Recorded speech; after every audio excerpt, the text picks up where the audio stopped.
Mesdames, Messieurs, Damen, Herren, Señoras, Caballeros, Idronezed, Paudred, Lady, Gentlemen, Signoré, Signori. Certains, certaines n'ont rien compris ou fait semblant de comprendre. Ou bien vous êtes hyper polyglotte, peut-être, qui sait. Vous voyez, ce que je viens de dire est un très faible pourcentage du patrimoine linguistique. Par exemple, en France, plus de 75 langues sont parlées et le français compte environ 274 millions de locuteurs dans le monde, soit la 5e langue la plus parlée sur Terre. Le patrimoine linguistique est ce qu'il y a de plus précieux aux yeux des régions, pays ou encore des familles qui ont le privilège de partager plusieurs cultures. Peut-être plusieurs dans cette salle.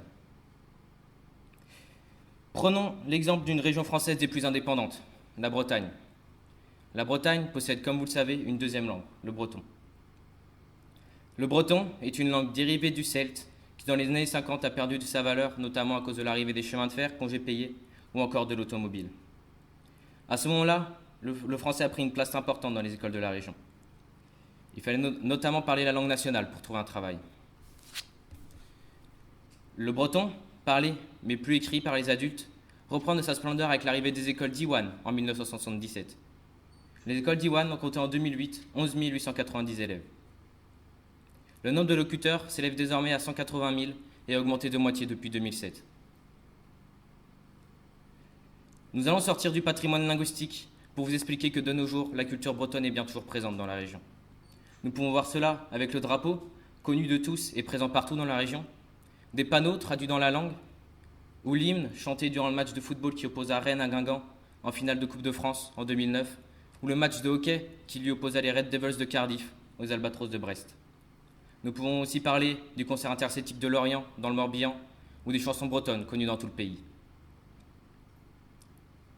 Nous tous connaissons des personnes avec plusieurs cultures, ou bien vous faites partie de ces personnes qui peuvent apprendre la langue maternelle de vos parents ou grands-parents. Prenons l'exemple d'une jeune fille née en France avec des parents russes et des grands-parents restés au pays. Cette jeune fille, que l'on va appeler Cathy, aura la chance d'être bilingue très jeune, en parlant russe à la maison et français avec ses amis à l'école. Cathy, en parlant 2 langues, pourra garder contact avec sa famille et avoir une vie sociale dans son pays natal qui est la France. Aujourd'hui, énormément de langues sont parlées. D'après une estimation très précise, il y aura entre 3 000 et 7 000 langues dans le monde. Seulement 51 langues officielles sont reconnues par l'ONU. Dans ma classe de 27 élèves, il y aurait déjà 7 langues de parler. Le français, l'italien, l'anglais, l'arabe, le berbère, le turc et le coréen. Il est même possible de créer sa propre langue. L'un des plus connus est John Ronald Reuel Tolkien, connu sous l'abréviation J.R.R. Tolkien. Il crée sa langue le Quenya pour son livre Le Hobbit, puis dans la suite du roman Le Seigneur des Anneaux. Ces 2 films ont une adaptation en film.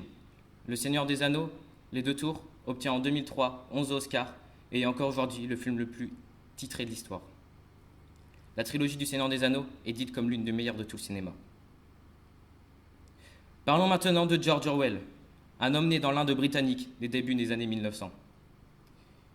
Il crée sa langue, le novlangue, pour son roman 1984, sorti en 1949.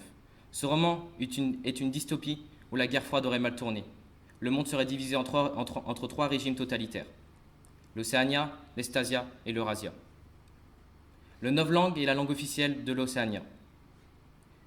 La particularité de cette langue, son enjeu serait de diminuer les mots pour ainsi diminuer les façons de penser. Ainsi, le régime pourrait manipuler plus facilement sa population à travers les médias de masse, télévision, radio, journaux, magazines et d'autres. Imaginez-vous arriver dans un monde où nul ne pense autrement, car leur propre langue leur en donne la limite. Il en vient au fait de nous demander si le patrimoine linguistique nous sépare ou au contraire nous rapproche-t-il. À mon avis, chacun est fier de ses origines, et si on lui permet de la transmettre à d'autres, il le fera. Je suis pour que l'on partage nos savoirs et nos cultures, car un proverbe africain dit « Un homme sans culture est semblable à un zèbre sans rayures ».